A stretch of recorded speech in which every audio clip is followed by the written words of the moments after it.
কমিশনের যে কাজগুলো সেটা তো একটা বিশাল লজিস্টিক্যাল ইস্যু, এবং সেই লজিস্টিক্স কিন্তু অনেক আগে থেকেই অ্যাড্রেস করা হচ্ছে। সো আমি কোনোভাবেই বলবো না যে নির্বাচনের যে কাজ সেটা থেমে আছে, সেটা তার গতিতে চলছে। এবং প্রধান উপদেষ্টা কিন্তু অনেক আগে থেকেই বলছে যে দুটো ট্রেন একসাথে যাবে।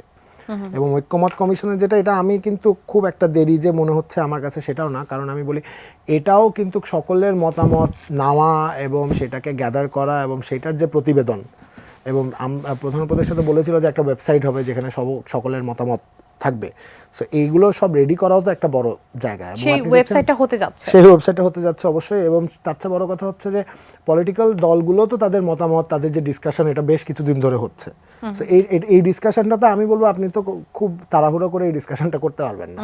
এই ডিসকাশনটা যথেষ্ট পরিমাণ ঠিকঠাক মতো করতে হবে বলে আমি মনে করি, এবং সেটার জন্যই হয়তো কিছুটা দেরি হচ্ছে। কিন্তু এটার জন্য নির্বাচন পিছাবে সেটা আমি একদমই মনে করি না। নির্বাচন কমিশন এবং নির্বাচনের যা যা কাজ আছে সেটার মধ্যে এগিয়ে যাচ্ছে। এবং প্রধান উপদেষ্টা কিন্তু অলরেডি যে দুটো ডেট দেওয়াই আছে, ডিসেম্বর না হয় পরের বছরের ফার্স্ট কোয়ার্টার, এটা থেকে কিন্তু আমরা এখনো পর্যন্ত পিছপা হইনি, যে যাই বলুক না কেন। সো আমি এটার থেকে মানে এখানে কোনো কিছু নিয়ে কনফিউজ হওয়ার মতো কিছু দেখছি না। পলিটিক্যাল দলগুলো, মানে আপনি যদি বিএনপি স্পেসিফাই করে বলতে চান, আমি বলবো তাদের জন্য তো দুটো ডেট দেওয়া হয়েছে, শুধু একটা না। মানে এটা নিয়ে তো আপনার একটা ছেড়ে চলে গেলে আরেকটা কবে হবে সেই অনিশ্চয়তাটা নাই।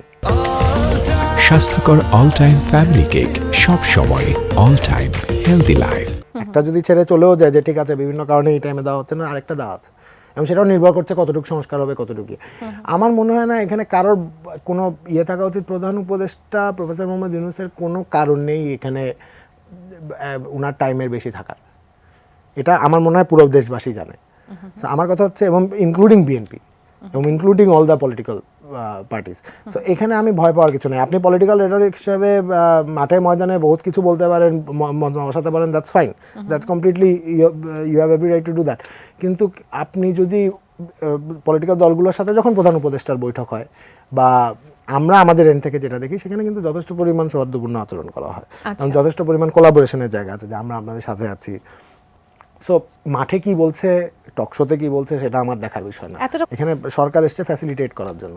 সো সরকার পলিটিক্যাল দলগুলো যেই সংস্কারগুলোতে একমত হবে সেগুলো করে ফেলা হবে, যেগুলোতে হবে না সেগুলো ওয়েবসাইটের উপর ডিপেন্ড করবে, সেগুলো অবশ্যই ওয়েবসাইটের উপর ইয়ে করবে। সেই পলিটিক্যাল দলগুলো কি মতামত দিচ্ছে, কি হচ্ছে, সেইটার আমার মনে হয় সেই ট্রান্সপারেন্সিটা রাখার জন্যই এই ওয়েবসাইটটা। এবং সামনে যে এগুলো আস্তে আস্তে আমরা দিন তো ঘনিয়ে আসছে, আমরা আরও ক্লিয়ারলি দেখতে পাবো। কিন্তু আপনি যেটা বললেন যে বিএনপি মনে হচ্ছে এখানে অনিশ্চয়তা আছে, আমি সেটা একদমই দেখছি না। বিএনপির যদি মনে হয়ে থাকে সেটা একান্তই বিএনপির নিজস্ব ব্যাপার। কিন্তু বিএনপি যখন সরকারের সাথে কথা বলছে, বা আমরা তো এখানে at the end of the day we are talking about professor Mohammad Yunus. তার মতো ট্রান্সপারেন্ট মানুষ এবং তার মতো সৎ মানুষ তো বাংলাদেশে আমরা তো দেখলাম, এবং তার পপুলারিটি কি সেটাও আমরা এখন সোশ্যাল মিডিয়ায় দেখছি। সো তাকে অবিশ্বাস করা বা এখানে অন্য কোনো কারণ আছে, এটা আমি মনেই করি না যে এটা একটা ইস্যু হতে পারে।